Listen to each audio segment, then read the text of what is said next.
Gloria a Dios. Qué tiempo más hermoso en la presencia de Dios. Cantábamos aleluya hace unos momentos y me remontó a una experiencia que Dios me permitió vivir. Fuimos pueden tomar asiento. Tuve en Israel hace muchos años atrás, el primer viaje que tuve en Israel, y estábamos en el aposento alto. Ustedes saben lo que pasó en el aposento alto, ¿eh? Se derramó el Espíritu Santo. Y estábamos allí meditando. Éramos un grupo de hermanos de Miami, hispanos, y había otro grupo de alemanes, había un grupo de coreanos, habían unos americanos, y entre nosotros no nos podíamos comunicar porque hablábamos distintos idiomas. Pero alguien empezó a cantar aleluya, y aquello era algo celestial, porque los coreanos y los americanos y los alemanes todos cantan aleluya. Y empezamos a cantar aleluya, y aquello se sintió una gloria de Dios que yo pensé que Pentecostés iba a repetir. Eso nos une, ese lenguaje de adoración. Y lo que decía la pastora es tan cierto. Cantar no es algo simple. Cantar es algo profundo. Piensa, cuando tú no le cantas a la persona que tú tienes al lado, ¿cómo sería eso? Quizás una persona romántica le canta a su pareja porque está enamorado o está enamorada, pero nosotros le cantamos a Dios. Es una forma de expresarle a Dios una emoción tan profunda que hablarlo no es suficiente. Hay que cantarlo. Y aquellos que tienen la voz tan linda como la pastora, el hermano que dirigió, los hermanos que cantan, lo pueden hacer públicamente. Los demás lo hacemos en privado, en la bañadera, en el cuarto, en el carro, cuando nadie nos está escuchando, pero igual le cantamos al Señor. Igual le cantamos al Señor. Qué lindo, gloria al Señor. Qué tiempo más hermoso en su presencia. Hoy estamos aquí para celebrar una graduación especial. Especial porque es un grupo de hermanos que se ha esforzado. Han hecho el sacrificio. Sabe que le han dicho: Señor, para mí tu palabra es más importante que esas horas que voy a dejar de descansar. Para mí tu palabra es más importante, y conocerte a ti más a fondo es más importante que la película que dejé de ver, que el deporte que dejé de practicar, que el sofá que dejé de acompañar. Tu palabra. Y quiero hablarles en una breve meditación en esta tarde sobre una enfermedad terrible que aflige gravosamente al pueblo de Dios. No estoy hablando de esta congregación en específico, estoy hablando del pueblo de Dios. Y es una enfermedad que se llama el síndrome del palillo. ¿Saben lo que es un palillo, verdad? Toothpick syndrome, o pudiéramos decirle esqueletismo. Y es la enfermedad de que tenemos tan poco conocimiento de la palabra de Dios. Un pueblo que debe ser conocedor de la palabra tiene un conocimiento mínimo de la palabra de Dios. Hablar de esqueletismo y del síndrome del palillo en un país como el nuestro, donde abunda la obesidad, parece irónico. Parece irónico que en un mundo de tanta obesidad la iglesia sufra de malnutrición y de esqueletismo. Mire, le hicieron una pregunta al teólogo John Stott, inglés. En una entrevista le preguntaron, ya al final de su carrera ministerial, le dijeron: ¿Cuál ves tú como la más grande necesidad de la iglesia hoy día? Es una pregunta profunda. Él no demoró ni 2 segundos en responder. Tenía en la punta de la lengua la respuesta para esa pregunta. Dijo: la iglesia necesita una mayor cantidad de creyentes que sean profundos. Cristianos que no sean superficiales, sino profundos en conocimiento y profundos en compromiso. Wow. No se crea que eso solo es en Inglaterra, ¿eh? Eso es algo que el pueblo de Dios está experimentando. Richard Foster, en su libro Celebración de Disciplina, dijo: la superficialidad es la maldición de nuestra era. La doctrina de una satisfacción instantánea es uno de los principales problemas espirituales. La necesidad más urgente hoy no es por un número mayor de personas inteligentes, ni de personas con talento, sino de personas que sean profundas en la palabra de Dios. Profundas en la palabra de Dios. Vivimos en una cultura que no le da tiempo a las cosas. No hay tiempo para leer la palabra, no hay tiempo para estudiar, no hay tiempo para ir al instituto, no hay tiempo para orar, no hay tiempo para buscar de Dios. Oh, pero espérate, veíamos el sábado que la persona promedio pasa 7 horas al día en su teléfono. Para eso sí hay tiempo. Entonces no es cuestión de tiempo, es cuestión de prioridades en nuestras vidas. Y la fama del latino evangélico, especialmente nosotros los pentecostales, es que somos todo emoción y nada aquí arriba. Esa es la fama que tenemos allá afuera. La gente allá afuera piensa que nosotros los evangélicos pentecostales somos todo emoción y cero intelecto y conocimiento de la palabra. Están equivocados. Habrán muchos así, pero hay muchos que se han metido en la palabra de Dios.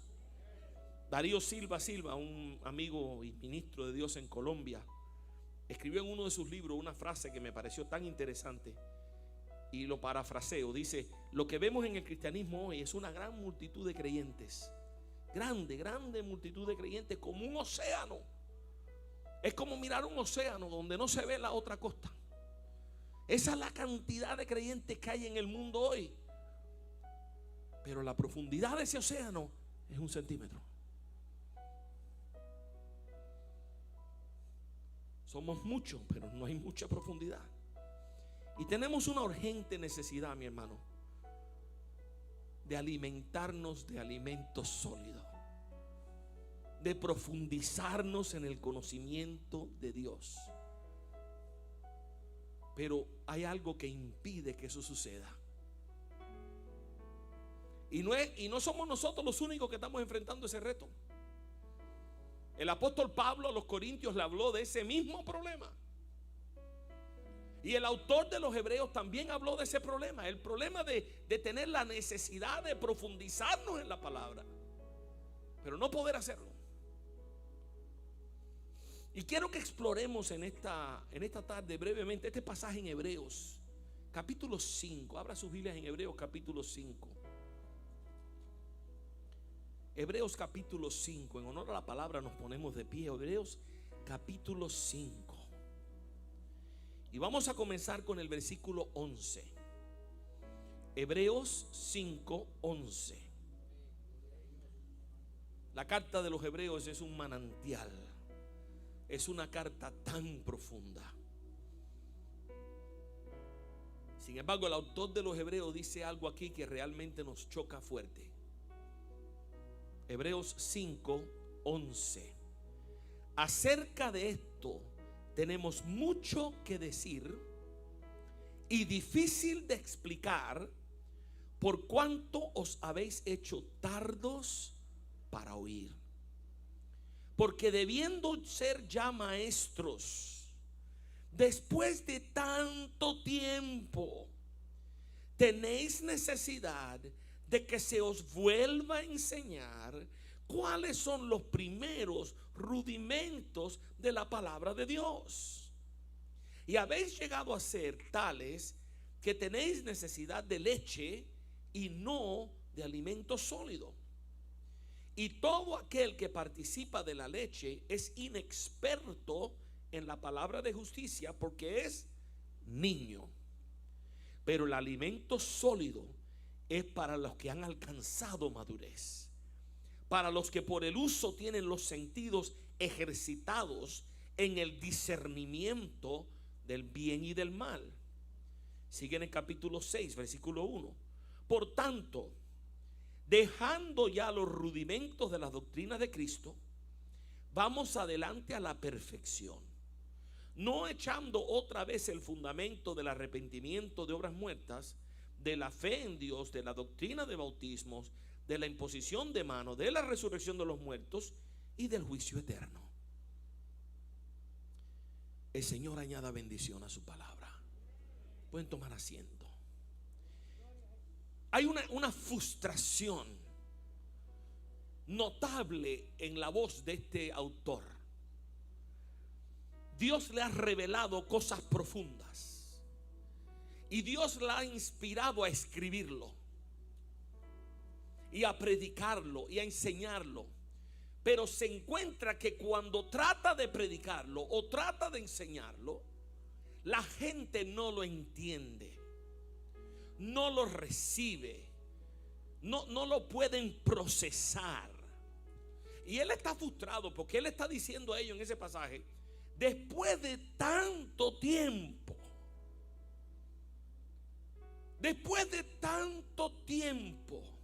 ¿cómo es posible que no podamos entrar en aguas profundas? Debiendo ya ser maestros, les tengo que hablar como niños. Y habla de los rudimentos, y no te está diciendo que estos rudimentos hay que ponerlos a un lado, no. Te está diciendo: tenemos que graduarnos de lo elemental y llegar al próximo nivel.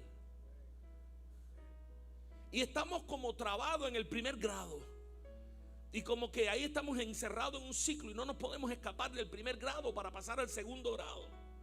¿Cuántas veces tenemos que aprender el abecedario?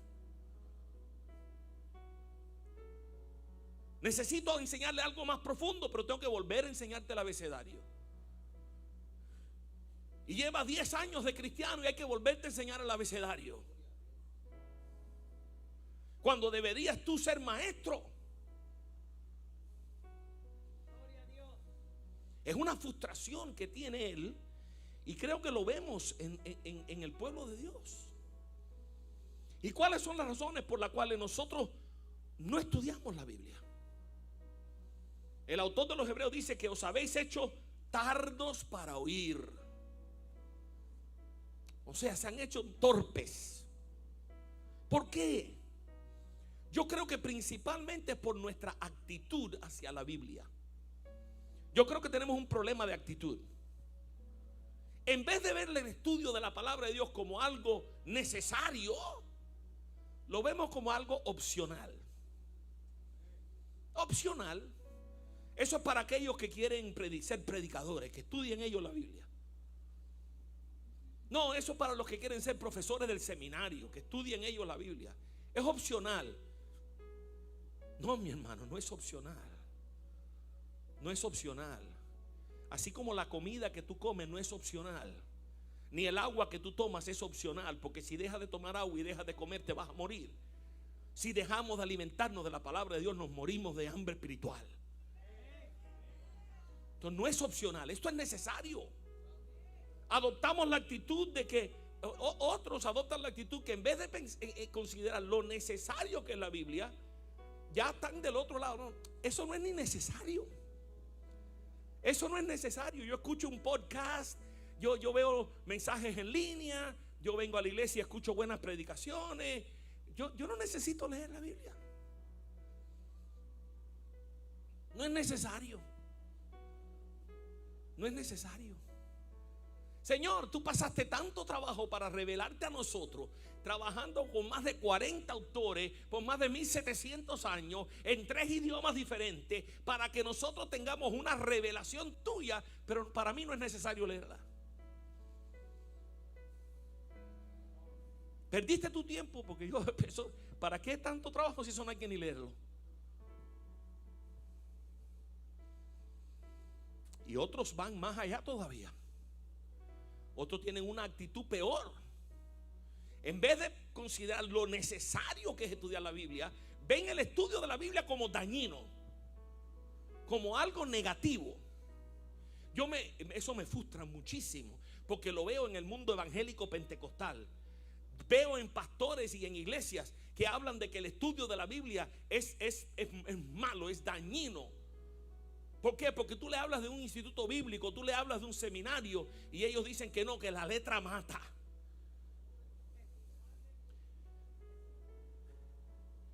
Y con esa expresión te revelan la ignorancia tan grande que tienen. Porque eso no quiere decir lo que ellos piensan que quiere decir. Y se constituye en un buen ejemplo de por qué necesitamos estudiar la palabra, para no decir sandeces así. No, yo no mando a nadie al cementerio, que diga al seminario, como gran chiste. ¿Qué te están diciendo? Que el estudio de la palabra es dañino. No, mi hermano, el estudio de la palabra nunca te va a hacer daño, a no ser que te pongas a estudiar la palabra con un falso maestro. Eso sí hace daño. Estudiar la palabra con un falso maestro o un falso profeta, eso sí te hace daño. Pero estudiar la palabra de por sí no hace daño. Al contrario, te fortalece, te prepara, te equipa, te da el vocabulario que tú necesitas tener para hablar palabra santa delante de Dios. Te da los salmos que tú puedes cantar, te da las oraciones que tú puedes hacer, te da las promesas que tú puedes creer. Entonces, ¿cómo me vas a decir que estudiar eso es malo? Oh, toda escritura es útil. Toda. Entonces, ¿me vas a decir que la letra mata? Niega lo que dice Pablo a Timoteo, que toda la palabra es útil para enseñar, para corregir, para instruir en justicia. ¿Y eso qué hacemos con eso? Y las estadísticas son terribles. Según Barna, aquellos que dicen ser cristianos nacidos de nuevo, que leen la Biblia diariamente, el 18%. Solamente el 18% de los cristianos leen la Biblia todos los días. No estamos hablando de estudiarla, nada más que leerla. Y el 23% de esos cristianos nacidos de nuevo, 23% nunca leen la Biblia. Dice, pero ¿qué ha pasado aquí? Y no estamos hablando de estudio, estamos hablando de lectura de la Biblia. ¿Sabe cuál es la historia de la Biblia típica? Quiero ilustrarte la historia de la Biblia típica. Mire, la Biblia típica, me presta una Biblia. Yo ando con el tablet, que tengo muchas Biblias ahí, pero no es una física. La historia de una Biblia típica es esta, mire. Usted llega el domingo a la iglesia con su Biblia bajo el brazo y abre el culto y leemos el pasaje que vamos a leer. Wow, qué lindo está ese pasaje. El predicador va a predicar, me toca leer otra vez. Leemos el pasaje que el predicador predicó. Ok, qué lindo. Se despide el culto y la Biblia va en el asiento atrás del carro o en el baúl. Y entonces, si te acuerdas, cuando llegas a la casa, la bajas del carro. Si te acuerdas, si no, se puede pasar la semana ahí en el carro. Pero vamos a decir que tú eres más religioso. Entonces tú la bajas. Y cuando llegas a tu casa, la pones en la mesita del centro y la abres en el Salmo 23. Porque ay, qué lindo, eso es lindo. Así la Biblia está abierta. Y toda la visita que viene ve la Biblia abierta en el Salmo 23. Ay, qué lindo, wow. Esta es una casa cristiana. Mira, tienen una Biblia abierta en el Salmo 23. El domingo te acuestas feliz porque estuviste en la iglesia. El lunes por la mañana te levantas corriendo, estás tarde para el trabajo. Corre, lávate la cara, los dientes, prepárale la comida a los niños, el lonche, la cosa, sales corriendo para el trabajo. Trabajas todo el día. Llegas por la tarde corriendo porque hay que cocinar, porque hay que limpiar, porque hay que lavar la ropa, porque esto. Y cuando terminas estás tan cansado o tan cansada que te pones a mirar un poco de televisión, haces tus llamadas a tus seres queridos esto ya te empieza a dar sueño, te dormiste. Y ahí está la Biblia, sin tocar. El martes, la historia se repite, con la diferencia que quizás el martes tienes algo en la iglesia y vas a ir a la iglesia, pero cuando llegaste a la iglesia te acuerdas, ay, se me quedó la Biblia arriba de la mesa en la casa. Bueno, no importa. Miércoles te levantas corriendo, trabajo de esto, llegas a la casa cansado, cocina de esto y te acuestas cansado a dormir. Y lo mismo se repite el jueves y se repite el viernes. El sábado no trabajas, el sábado tienes más tiempo, pero tienes tanto que hacer. Hay que lavar, hay que limpiar, hay que hacer mandados, hay que ir a esto, hay que hacer lo otro, tengo que comprar aquel vestido porque si es para la fiesta, que si no sé qué. Y bueno, se va el sábado, el domingo, hoy tenemos iglesia. Y ya cuando estás en el carro para salir para la iglesia, ay, espérate, la Biblia, corre. Se baja alguien, entra corriendo, cierra de Salmo 23, se la pone abajo el brazo y llega aquí a la iglesia el domingo. Esa es la historia típica de la Biblia de los cristianos, que no se abre durante la semana, no se lee, no se estudia, no se medita en ella. Es un amuleto que tenemos para llevar a la iglesia y para que los hermanos vean que tenemos una Biblia. Y a veces podemos tener 6 y 7 Biblias en la casa, Hay países que no tienen una, que los cristianos no tienen una, y tú tienes 6 y no lees ninguna de las 6. Esa es la historia típica, triste, gracias mi hermano, de una Biblia.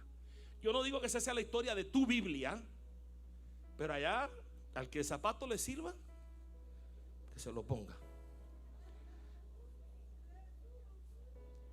¿Y cuáles son las consecuencias de no estudiar la Biblia?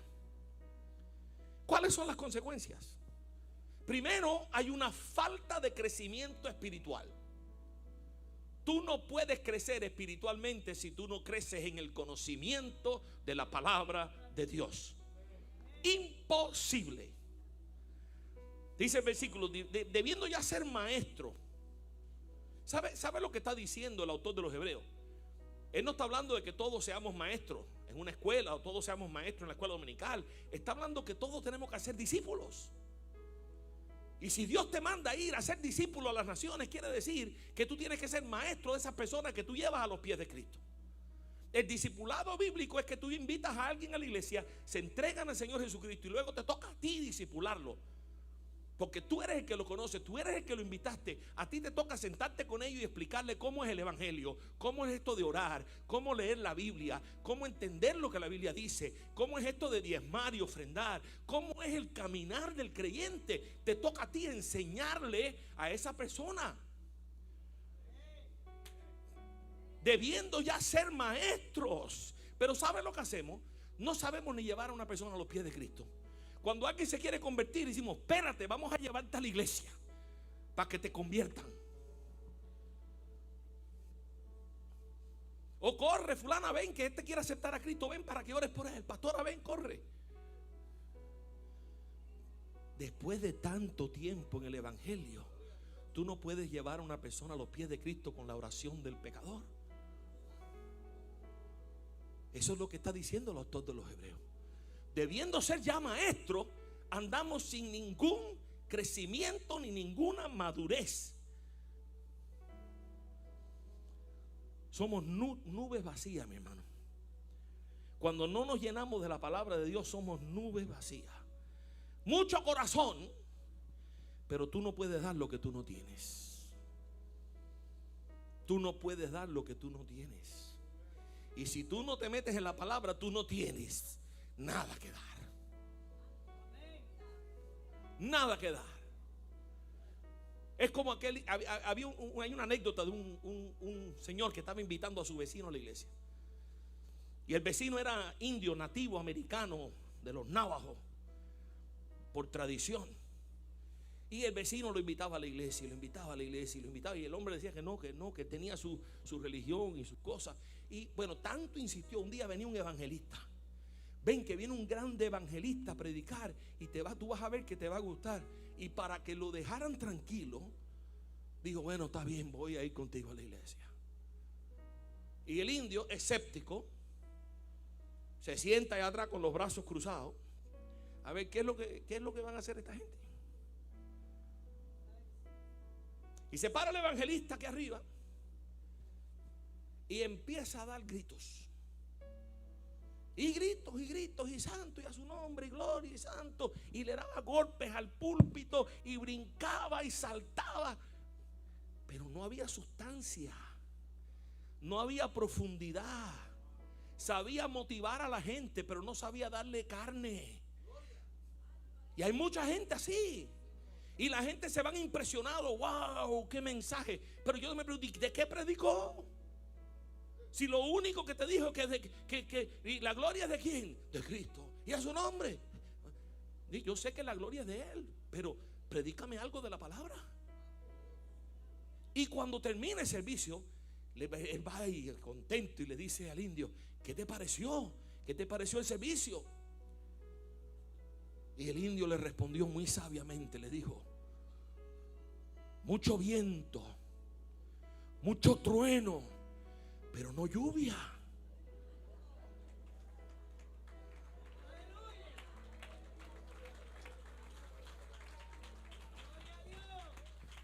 Tú no puedes dar lo que tú no tienes.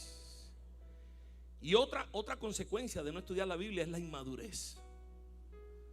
Ahí se lo dice el autor de los Hebreos, se lo dice a ellos. En vez de ser maestro, ¿sabes lo que tú eres? Un niño. Debiendo ya ser maestro, después de tantos años eres un niño. Y la imagen verbal que me viene, la imagen esta me produce una imagen en la mente, porque la palabra, cuando tú te metes en ella, empiezas a visualizar lo que la persona está diciendo. Y la persona está diciendo, tú debes ser ya un maestro y eres un niño. Y me imagino yo un viejo con un chupete de eso en la boca en una cuna. Un viejito en una cuna que lleva toda su vida en la cuna y no quiere salir de ahí. ¿Qué es lo que estamos pensando? ¿Qué es lo que está pasando? Mira, hay muchos beneficios de ser niño, Ser niño es cómodo. El niño es cómodo. Te están cuidando constantemente. No tienes que trabajar, no tienes que hacer nada. Cero responsabilidades. Te ponen la comida en la boca. Te malcrían. Todo el mundo te quiere dar besito y todo el mundo te tiene cargado y todo el mundo tiene que ver contigo. Y wow, qué lindo es ser niño. Pero ser niño también tiene problemas. Los niños son vulnerables. A un niño cualquiera le hace un cuento y cualquiera lo enreda y cualquiera lo desvía. Los niños son dependientes. Si le quitas la madre, se muere. Si no tiene quien le dé la comida, se muere. Si alguien no lo cuida, se muere porque no sabe hacer nada, porque todos se lo han hecho siempre. Los niños son ignorantes. Son muy lindos, pero no saben nada. Y es una etapa. Es una etapa. Pero esa etapa hay que superarla. Y cuando la iglesia está llena de niños, el pastor se convierte en un babysitter. Y la iglesia es como si fuera un nursery, un daycare. La iglesia no es un nursery. La iglesia es un campo de entrenamiento para batalla.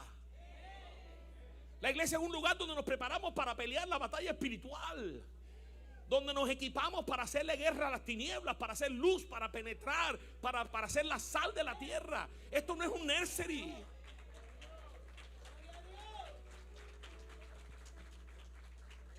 Y entonces el pastor se ve frustrado. ¿Por qué? Porque el pastor ve la necesidad grave que hay de hacer discípulos, de predicar el evangelio, de salir para las calles. Y aquí están los hermanos con el chupete en la boca, queriendo que le den leche, gaga, gaga, y enséñame el abecedario otra vez. Eso es lo que está diciendo el autor de los Hebreos. Mi hermano, esta palabra tiene que despertarnos. Esta palabra tiene que despertarnos. La alimentación espiritual es imprescindible para la maduración y la salud espiritual de un creyente. Imprescindible. ¿Y sabe lo más triste? En casos como esta preciosa congregación que amo y me siento en casa entre ustedes, y por eso le hablo con tanta confianza, es que aquí hay institutos bíblicos, y aquí hay buenos maestros, y aquí se predica buena palabra, aquí hay lluvia, aquí el trueno viene acompañado con la lluvia y respaldado con la presencia de Dios. Y teniendo todo eso a nuestro acceso, quizás entre nosotros hay gente que todavía siguen siendo cristianos así, mira, superficiales. Que tú estés en un lugar así y que tú no tengas profundidad en la palabra, debes de estar preguntándote por qué. ¿Por qué? Quizás necesitamos un cambio de actitud. Quizás necesitamos decir, bueno, voy a estudiar, voy a meterme con Dios, voy a empezar a leer más mi Biblia, voy a leerla todo. Mire, las aplicaciones en los teléfonos tienen planes de lectura de 6 meses, de 3 meses, de 1 año, lo que tú quieras. Y todos los días te va diciendo, mírate, hoy te toca leer esta porción. Y si tú vas por el plan, en 1 año tú lees la Biblia enterita, de portada a portada. Muchos cristianos, yo diría la mayoría de los cristianos que llevan años en el evangelio, nunca han leído la Biblia de portada a portada. Y eso es vergonzoso. Eso es vergonzoso. Tenemos que retarnos a nosotros mismos. Se han hecho encuestas entre jóvenes y nos preguntamos por qué se están perdiendo los jóvenes. Porque no conocen la palabra de Dios. Se han hecho encuestas y los resultados son terribles. Jóvenes en las iglesias, cristianos criados en la iglesia, que no saben quién es Caín. Que le preguntas quién es Salomón, y te dice, sí, el hombre fuerte ese que peleó con la gente y le sacaron los ojos. Mira qué bien. ¿Y quién es Silas? Ah, la esposa de Pablo.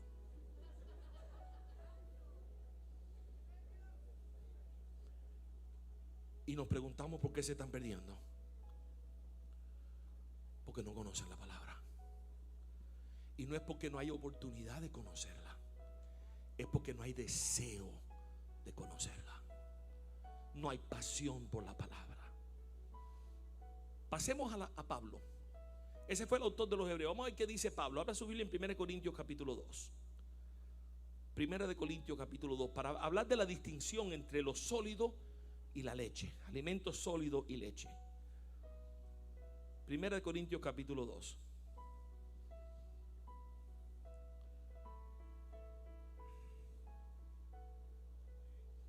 Dice, comenzando en el versículo 6. 1 Corintios 2, 6. Sin embargo, hablamos sabiduría entre los que han alcanzado madurez. Y sabiduría no de este siglo, ni de los príncipes de este siglo que perecen, mas hablamos sabiduría de Dios en misterio, la sabiduría oculta, la cual Dios predestinó antes de los siglos para nuestra gloria, la que ninguno de los príncipes de este siglo conoció, porque si lo hubieran conocido, nunca habrían crucificado al Señor de gloria. Antes bien, como está escrito, cosas que ojo no vio, ni oído oyó, ni han subido en el corazón de hombre, son las que Dios ha preparado para los que le aman. Pero Dios nos las reveló a nosotros por el Espíritu, porque el Espíritu todo lo escudriña, aún lo profundo de Dios. Deje la Biblia abierta y no la cierre. ¿Qué le dice Pablo a los Corintios en el capítulo 2? A la gente madura, a los que han alcanzado madurez, con esa gente nos podemos meter en las aguas profundas de la palabra. Y a veces pensamos, ay, hay cosas que ojo ni vio, ni oído escuchó, ni han subido al corazón. Dios nos va a revelar tantas cosas lindas en el cielo. ¿Y qué dice este pasaje? No tienes que esperar llegar al cielo. Dice, estas son las cosas que ya Dios nos ha revelado a nosotros. ¿Y dónde están esas cosas? En ese libro que no leemos. Ahí están. Grandes misterios de Dios. Cosas que si Dios no lo revela, nadie lo supiera. Ahí está. Pero es para los que han alcanzado madurez. Y entonces en el siguiente capítulo, en el 3, ahí 1 Corintios, Pablo expresa su frustración. De manera que yo, 1 Corintios 3:1, hermanos, no pude hablaros como a espirituales, sino como a carnales, como a niños en Cristo. Os di a beber leche y no vianda, porque aún no erais capaces, ni sois capaces todavía. ¿Qué le está diciendo Pablo? Está diciendo, yo estuve con ustedes 2 años para fundar esa iglesia. Oye, vaya al libro de los Hechos para que tú veas el trabajo que pasó Pablo para sembrar esa iglesia. Lo botaron de la sinagoga, lo acusaron, lo llevaron a las cortes romanas, le hicieron, ¿qué no le hicieron a Pablo? Y tuvo 2 años con ellos ahí, dándole y dándole y dándole. Estableció un pastor en esa iglesia y salió a seguir a fundar otras iglesias. Y ahora les toca escribirle a ellos y decirle, me parece mentira que después de tanto tiempo todavía a ustedes no les puedo hablar.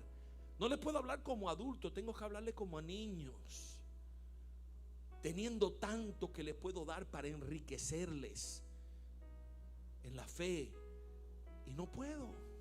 La misma frustración que tenía el autor del libro de los Hebreos, la misma, con distinto pueblo, pero la misma. Es la frustración de que no puedo. Y mire, y esto hace una asociación ahí muy seria. Pablo dice que es niño espiritual es un creyente carnal. Véalo ahí. Vosotros sois carnales. Y entonces dice, como a niños en Cristo. Les tuve que hablar como a carnales, como a niños en Cristo, porque la madurez espiritual y el conocimiento de la palabra van de la mano para ser un cristiano espiritual, que vive por el Espíritu. Tú no puedes vivir por el Espíritu cuando tú desconoces la palabra de Dios. Vivir por el Espíritu no es que tú cantas mucho y gritas y oras. Vivir por el Espíritu es que tú te metes en la palabra de Dios, escudriña la palabra de Dios, y el Espíritu Santo que vive en ti te revela lo que la palabra dice, te guía a toda verdad, y empiezas a discernir lo que es bueno y lo que es malo, y empiezas a tomar mejores decisiones, y empiezas a crucificar tu carne, a hacer morir lo terrenal en ti, sabiendo que no hay condenación para los que andan en Cristo Jesús, los que viven conforme al Espíritu, no conforme a la carne. Y Pablo le tiene que hablar fuerte. Ese mismo versículo 1 y 2 en la Nueva Versión Internacional lo dice de esta manera, y se lo voy a leer porque a veces si lo leemos en otra versión como que le captamos más el sentido. Dice, yo, hermanos, no pude dirigirme a ustedes como a espirituales, sino como a inmaduros, apenas niños en Cristo. Les di leche porque no podían asimilar alimentos sólidos, ni pueden todavía, pues aún son inmaduros. Ese es el sentido de ese pasaje. Ese es el sentido de ese pasaje. Y para concluir en esta tarde, esta reflexión, te quiero hacer entender algo muy importante, iglesia. No es que no nos estamos alimentando, porque todos nos tenemos que alimentar de algo. El problema es de qué nos estamos alimentando. Porque si la palabra de Dios no es la que está formando tus ideas, tus pensamientos, tu modo de pensar y de ver el mundo, si tu mente no está siendo renovada por la palabra de Dios, entonces tu mente va a estar formada por otra cosa. Y todo lo que no sea palabra de Dios a la hora de formar tu mente espiritual y tu renovación espiritual se convierte en tonterías y cosas que no edifican. Y no lo digo yo, lo dice la palabra. Lo dice la palabra. Dice Proverbios 15, versículo 14, dice: el corazón entendido busca la sabiduría, mas la boca de los necios se alimenta de necedades. Lo voy a decir en la Nueva Versión Internacional: el corazón entendido va tras el conocimiento, pero la boca de los necios se nutre de tonterías. ¿Cuáles son las tonterías que están formando nuestra cosmovisión? Los videos de YouTube, los reels de Instagram, los videos que vemos en Facebook creados por inteligencia artificial que no son ni verdaderos. Estamos dejando que eso forme nuestras ideas, que eso tenga más influencia en tu manera de pensar que la palabra de Dios. Entonces estamos alimentándonos de tonterías, cuando debemos estar alimentándonos de la palabra eterna, sagrada, poderosa de Dios, que es la que produce cambio, que es la que nos confronta, que es la que nos corrige, que es la que nos instruye, que es la que nos guía. Ahí es donde tenemos que estar nutriéndonos. Tenemos que cambiar nuestra manera de pensar sobre la Biblia. Si vamos a madurar, si vamos a aprovechar las oportunidades que tenemos y el recurso tan valioso que tenemos en la Biblia, que todos habrán visto el video que circuló en las redes de esa caja de Biblia que llegó a una comunidad china.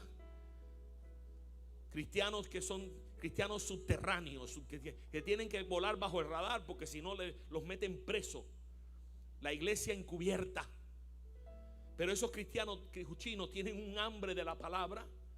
Les llegó una caja de Biblia y cuando abrían esa caja y sacaban una Biblia, empezaban a llorar de la emoción de al fin tener en sus manos la palabra de Dios. Esa tiene que ser nuestra actitud. Cuando tomamos ese libro en la mano, debemos tener ganas de llorar, de que Dios nos ha revelado su gloria, su mente, sus ideas. Nos ha dado un mapa, nos ha dado instrucciones, nos ha dado palabras de amor, palabras de ánimo, palabras de corrección. Porque Dios nos ha mostrado tanto, nos ha revelado tanto y nos los ha dado. Tenemos que valorar eso. Yo no, porque yo sufro de malnutrición. Y es que ustedes me ven, yo no estoy esquelético. Pero yo sé que a muchos nos gustan los buffets, ¿eh? ¿A cuánto le gusta el buffet chino? Mentiroso. No levantaste la mano, pero a casi todo el mundo le gusta el buffet chino. Y si no, el otro buffet, el buffet mexicano, el buffet de carne. Pero el buffet nos gusta. ¿Por qué nos gusta el buffet? Porque hay de todo. Pero hay una mejor razón, ¿eh? Hay de todo, pero ¿por qué nos gusta el buffet? Porque puedes repetir y comer más y volver a comer más y no te cobran más. Los chinos sí te botan después de un rato. Pero oye, nos gusta el buffet, ¿verdad? Bueno, vamos en esta tarde, vamos a terminar con una visión. Quiero dibujar en tu mente un buffet. Y quiero que en tu mente te imagines el buffet que es la palabra de Dios. Ve, cuando empieza por aquí, por la primera mesa del buffet. Y ahí tienes unos platos para escoger exquisitos. Si empiezas a comer del primer plato que se te ofrece, que es el plato de Génesis, uy, ahí vas a ver delicias. Ahí puedes comer sobre el pacto de Abraham y entenderlo. Ahí te puedes hartar de la creación y la maravilla de lo que Dios hizo y cómo lo hizo y por qué lo hizo. Puedes ver la vida de José. Y oye, José te deja sin hambre cuando tú te comes esa historia, porque es algo maravilloso toda la trayectoria y con lo que Dios hizo con él. Pero si hoy no apeteces ese plato, te puedes comer el de Éxodo. Y ahí tienes, wow, maravilla. Ahí puedes comer del tabernáculo, ahí puedes comer del altar, del lugar santísimo. Ahí puedes comer de los milagros que Dios hizo para sacar al pueblo de Egipto. Todo el Pentateuco está lleno de alimentos riquísimos que te puedes pasar comiendo ahí, y lo bueno es que puedes repetir y repetir y repetir hasta que te sientas saciado de esos platos que Dios te está poniendo delante. Y después hay otra mesa, ahí estamos empezando la mesa del buffet. Después vienen los libros históricos. Wow, ahí vienen en Josué, a los que les gustan la guerra y la batalla, pues Josué tienes un plato ahí que te va a dejar sin ganas de ver ninguna película de acción, porque acabas de ver una película donde se ganaron y se conquistaron la tierra y se pelearon batallas y se cayeron muros y la gente pelearon y Dios dio victoria tras victoria tras victoria. Y te puedes alimentar ahí. Puedes alimentarte de los huesos de los jueces, aunque esa vez da mala digestión, porque esa gente estaba tan mal delante de Dios que a veces te puede caer mal. Los jueces tienen que ir poquito a poquito. No puedes comer demasiado, te empalaga. Pero eso tiene una riqueza espiritual. Y puedes comer de la vida de los jueces, de Sansón, de Gedeón, de toda esta gente que hicieron cosas tan tremendas. Débora, wow, qué plato más fuerte ese. Están todos los libros históricos. Está el libro de Ruth, el libro de Esther, las crónicas, Samuel, Reyes. Todos esos libros están. Nehemías. Es que ahí nada más que con esa mesa puedes estar comiendo el resto de tu vida. Y no te sacias de tanto que hay que comer. Luego hay una mesa en el medio que es una mesa de postre, que son los libros poéticos. Ahí esos son los dulces.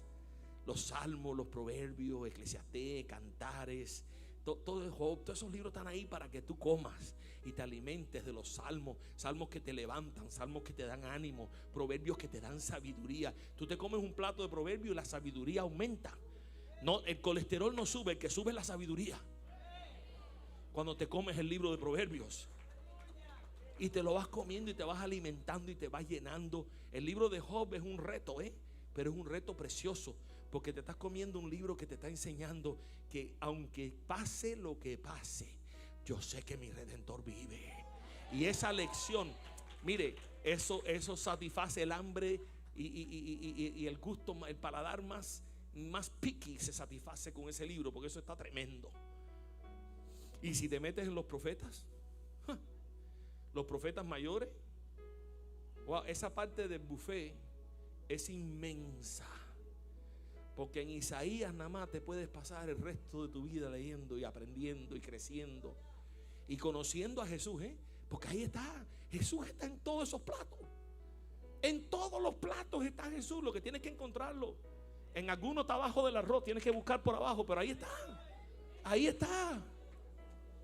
Y en Isaías te encuentras con aquel que fue herido por nuestra rebelión y molido por nuestro pecado, y el castigo de nuestra paz fue sobre él, pero por su llaga hemos sido sanados. Ahí está.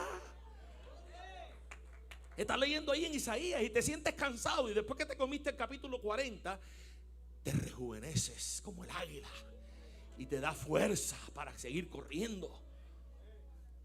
Igual te pasa en Jeremías.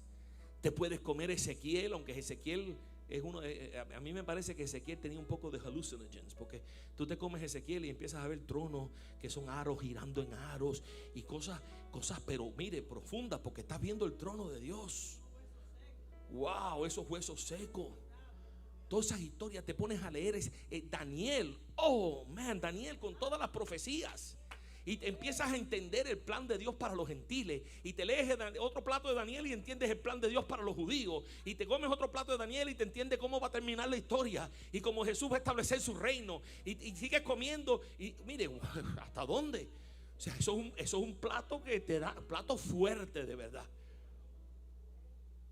Y si no te gusta la parte del buffet del Antiguo Testamento mucho, porque lo encuentras un poco difícil, pues del lado de acá hay toda una serie de mesas del Nuevo Testamento. La primera mesa tiene las 4 biografías de Jesús. Escoge la que tú quieras. Hoy voy a comer de Mateo para ver cómo Jesús es el rey de los judíos, el Mesías prometido, con todas las profecías del Antiguo Testamento cumplidas en Jesús. Wow, ese libro está buenísimo. Pero mañana voy a comerme a Marco, porque Marco es más cortico y más acción y más al punto. Y en Marco yo veo más que en ningún otro de los evangelios cómo Jesús liberaba a los cautivos del demonio y cómo Jesús echaba fuera demonio. Y la guerra espiritual ahí en Marcos está encendida y Jesús está metido en el centro de eso. Y después pasado mañana puedes comerte a Lucas. Y ver todos los detalles de todos los lugares, de todas las cosas, los detalles que ninguno de los demás te dan, te lo da Lucas de una manera tremenda. Ahora, mi favorito es Juan. Es el que yo como casi todos los días, Juan. Porque ahí tiene los gran yo soy de Jesús. Todos los yo soy de Jesús están ahí en Juan.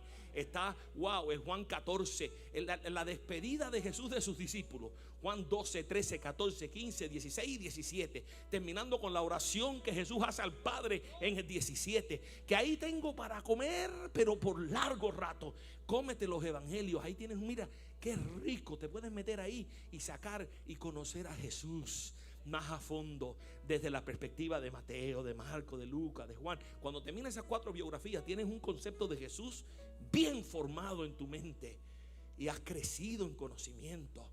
Si te gusta la historia, pues empieza con el plato de Hechos. Hechos te da la historia de la iglesia cristiana, su fundación, desde que fue fundada y se derramó el Espíritu Santo hasta que Pablo muere al final.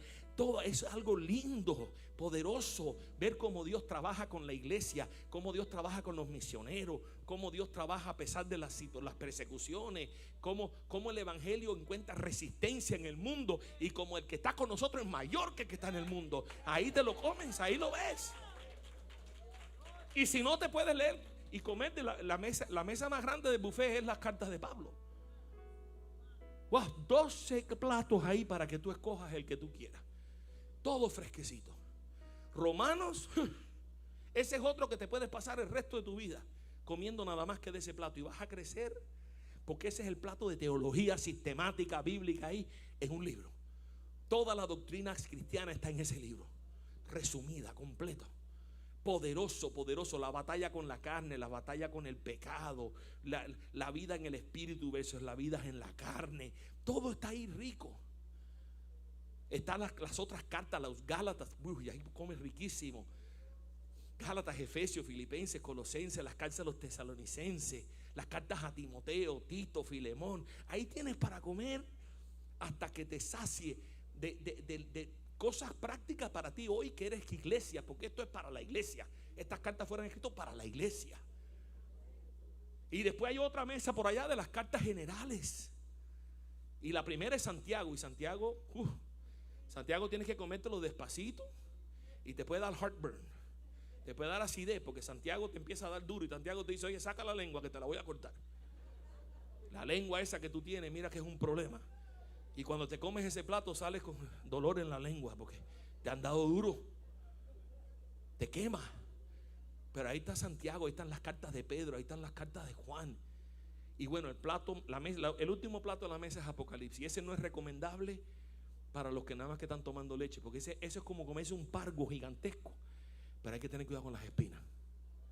Ese hay que comérselo con mucho cuidado, si no te atoras con una espina, porque ese libro está duro de entender. Pero ahí está para que tú comas. Si te gusta comer pescado, ahí está.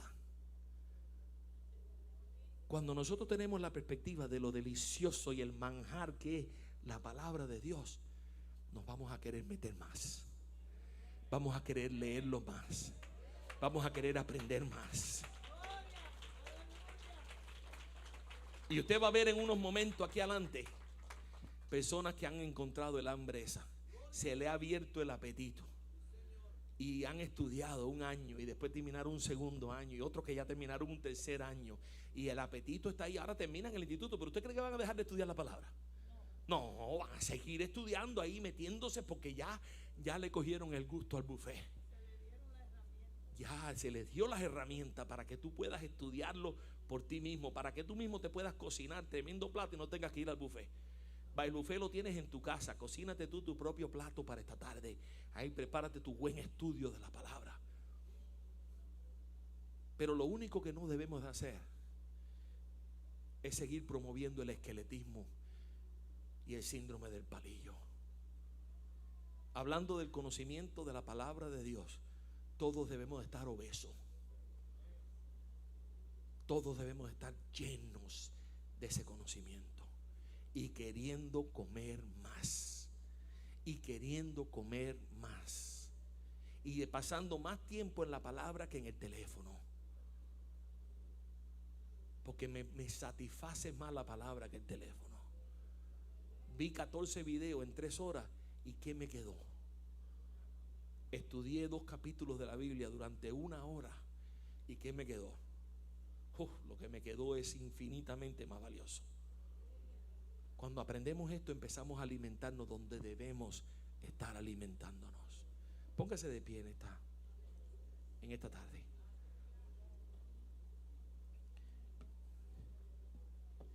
Si usted no está estudiando en el instituto, no te tengo que invitar. La palabra de hoy está retado. Si empezaste y lo tuviste que dejar, regresa.